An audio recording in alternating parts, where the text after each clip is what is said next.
All right, so I just wanted to show you something kind of cool that I've been working on. So this is the YM2149 sound processors used in the Atari and game consoles, and a bunch of other stuff. And I was thinking I would build a module around it. It's being mostly controlled by an Arduino because you need something to kind of synchronize with it, and I'll have MIDI input and maybe some display stuff. I'm not really sure yet. But one cool thing was the clock for this is completely independent from the Arduino. And you can actually control the clock from the Arduino, but I thought it would be more interesting to make it CV controllable.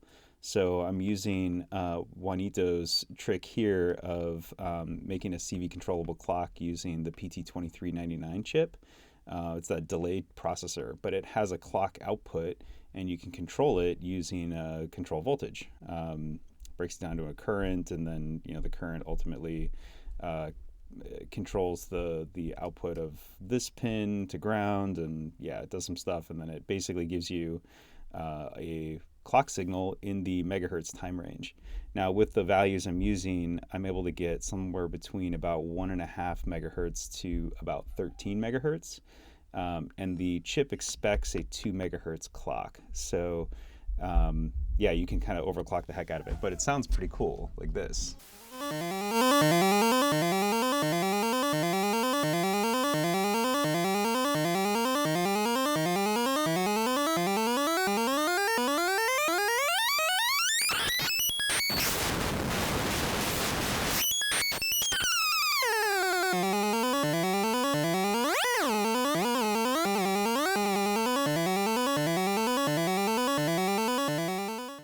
So once you turn it all the way up, it definitely starts to crash and it just turns into white noise. But for the most part, it works.